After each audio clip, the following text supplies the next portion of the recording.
हमारे साथ हैं डबवाली के पूर्व विधायक डॉक्टर सीताराम जी। डॉक्टर साहब चौटाला गांव के ही रहने वाले हैं और चौटाला साहब के साथ रहे हैं। उनके पिताजी भी यहाँ से कई बार विधायक रहे हैं डबवाली से, वो भी चौटाला साहब के साथ रहे हैं। डॉक्टर साहब से कुछ किस्से सुनते हैं चौटाला साहब के बारे में। आदरणीय चौटाला साहब जमीन से जुड़े नेता थे। सबसे बड़ी बात यह कि वो छोटे से कार्यकर्ता से लेके बड़े नेता तक को सबको पूर्ण रूप से सम्मान देते थे।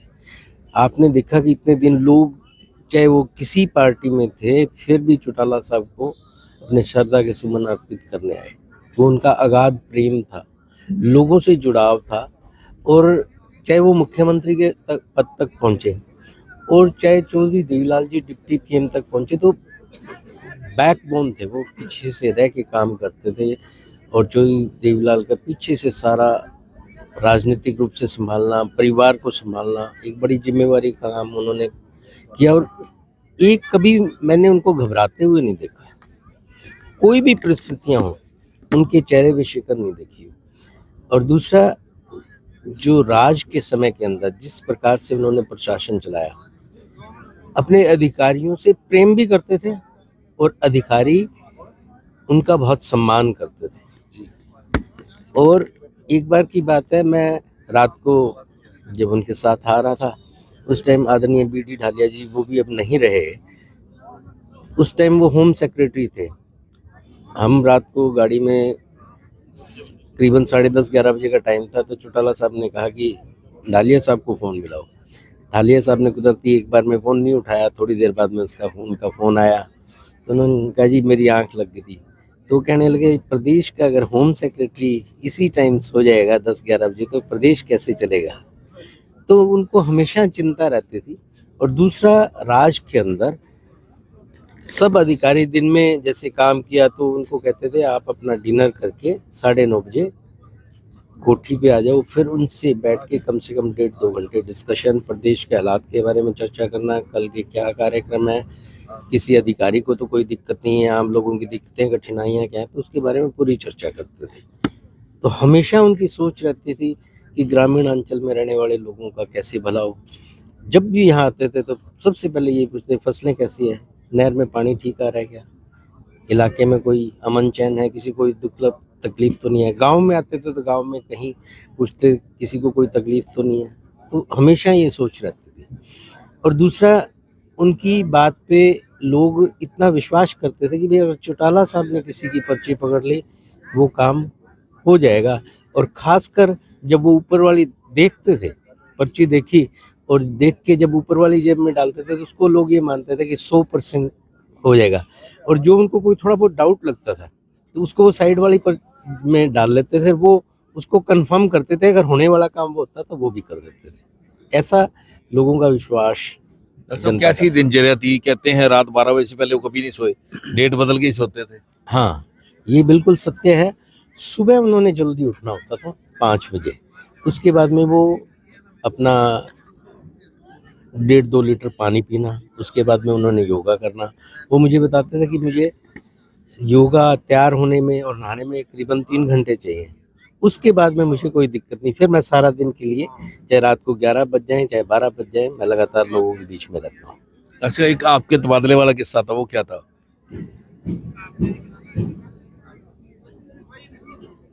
जिस टाइम आप प्रैक्टिस करते थे। हाँ, वो तो मैं जब है ना गवर्नमेंट जॉब में था, तो मेरी उस टाइम खिजराबाद यमुनानगर में ट्रांसफ़र हुई थी, तो वहाँ मेरी पोस्टिंग थी। तो पिताजी उस टाइम थोड़ा ढीले रहते थे, तो वो मैं जब चौटाला साहब के साथ ही गया था, 68 नंबर कोठी थी, विपक्ष के नेता थे। तो मैंने देखा कि जनता से चौटाला साहब मिल रहे हैं, तो मैंने कहा कि मुझे लोग जानते नहीं थे, क्योंकि भी एमएलए का लड़का है, या मेरा कोई पॉलिटिकल कोई इंटरफेरेंस नहीं होता था। मैं दूर खड़ा हो गया, तो इतनी लोगों की भीड़ में ऊपर थे, तो उन्होंने कहा अरे डॉक्टर इधर आ, मैंने तेरा फ़ोन कर दिया कमिश्नर को, तेरा ट्रांसफ़र हो जाएगा।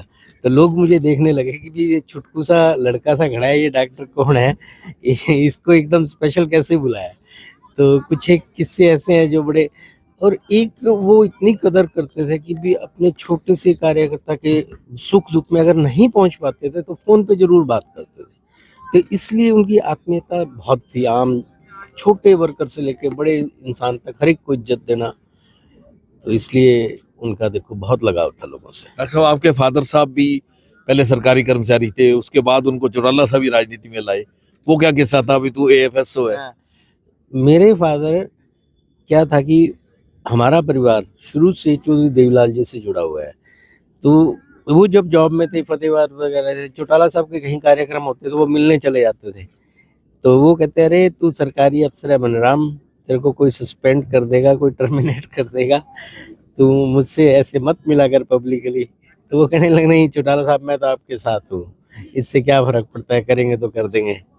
तो फिर उन्होंने जब पहली बार इमरजेंसी के बाद में 1977 में जब इलेक्शन हुए तो उनको रिज़ाइन करवाया और इलेक्शन लड़वाया, वो पहली बार MLA बने। उसके बाद लगातार एक बार को छोड़ के 3 बार MLA बने वो अपने जीवन के अंदर। आप कितनी बार MLA रहे? मुझे 2 बार ही लगातार 2000-2005 में बना। उसके बाद में मैंने लोकसभा का इलेक्शन लड़ा, वो मैं कुछ वोटों से रह गया था, और उसके बाद में फिर मुझे चौटाला साहब ने जिला परिषद का प्रेसिडेंट बनाया। तो चौटाला साहब की लगातार सोच थी कि भी ये शरीफ लड़का है, इसको इस इलाके में ये पार्टी के लिए काम करता रहेगा, सारा परिवार हमारे से जुड़ा हुआ है। तो मुझे ही नहीं आम जनता को भी बड़ा दुख है चौटाला साहब के जाने का, क्योंकि उनके साथ जो आत्मीयता, जो लगाव आम जनता का था, उसको भुलाया नहीं जा सकता। और एक वो अपनी बात के बड़े धनी थे, वो अब समझौतावादी नहीं थे, गलत बात के लिए वो किसी से समझौता नहीं करते, चाहे वो राज चला जाए। तो मैं और समय के इतने पाबंद थे कि मैंने कहा जी, मुझे कई बार लगा कि मेरे को सुबह बुला लेते थे कि आज चलेंगे, मीटिंग है, तो उससे पहले हम अपना खेत पे, फार्म पे लंबी मौजगढ़ होके चलेंगे। तो मैं 7 बजे लगभग बुलाते थे, मैं 7 बजे से 10 मिनट पहले पहुंचता था, मुझे पता था कि वो 7 बजे गाड़ी में बैठ लेंगे।